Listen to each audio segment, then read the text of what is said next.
Hi, if you don't know me, my name's Kristina, and today we are going to be making falafel balls. This is a really easy recipe, and you probably have all the ingredients at your house, if not something similar. Little disclaimer, some websites online say you can't use canned chickpeas because there's too much water, but you can offset this with flour. The way we're going to season it doesn't diminish its flavor. This is a really great dish to make if you need quick and easy and healthy meals during the week. I am a very busy teacher, so anything that can make packing my lunch easier, I'll try to do. I can make one batch of these on a Sunday and have meals for the whole week. The first thing I like to do is open the chickpeas and pour a little of the juice into the blender. After you pour some of the juice into the blender, you can pour the rest into the sink. Now we're going to dump our chickpeas into a big mixing bowl.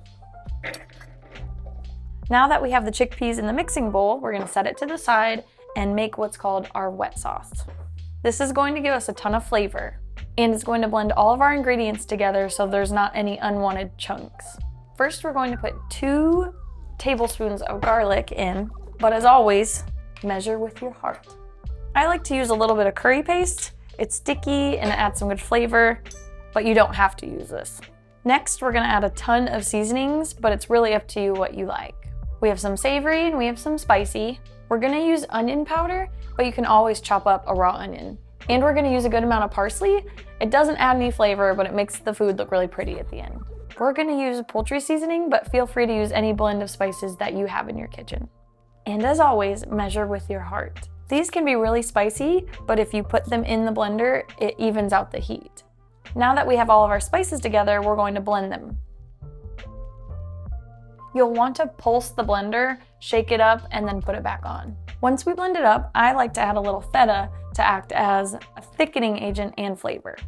At this point, you should be smelling all these good flavors, and we're on our way. Now we're going to take our wet sauce and dump it over our chickpeas. Feel free to scoop the rest out with a spoon, but you don't have to use it all.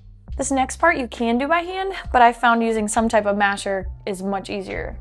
I like to use the masher to stir it all up together, make sure it's mixed really well. Then once it's mixed, we can start mashing. You want to mash these where there's no whole chickpeas left, but not so much that it looks like mashed potatoes. I like to add more feta to add flavor and thicken it up a little more. Now we're going to mix this in while still mashing.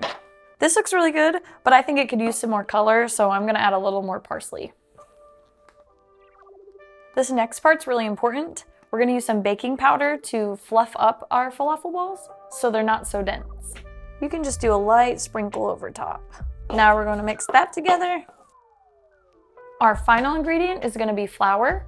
It's gonna help everything stick together. I like to start off with 4 tablespoons as a general rule, but we might need more.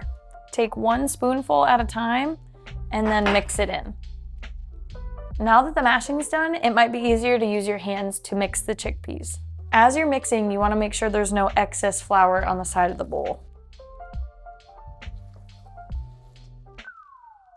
So we've added 4 tablespoons of flour. You'll know that you had enough flour when the texture isn't sticky to the touch. Before you start making the balls, you'll want to make sure that your air fryer or your pan is coated with oil. So we're going to make the falafel the size of ping pong balls. If the mixture is sticking to your hand, you're going to want to add more flour to it. Your falafel should look like this. They're not really sticky and they hold together really tight. Once we have our balls rolled, we can start setting them in our pan or air fryer. Depending on how big you roll the falafel, you can get about 10 to 15 falafel balls. Before we put them in the air fryer, we want to give them a little coating of oil, just to make sure they don't stick. We're going to cook the falafel at 400 degrees and check about every 10 minutes until they're golden brown. Now that our falafel's done, there's a variety of ways you can eat it. You can dip it in ranch, buffalo, mustard. You can make a sauce. You can put it on a pita bread. We like to make falafel patties and eat them as burgers, as veggie burgers.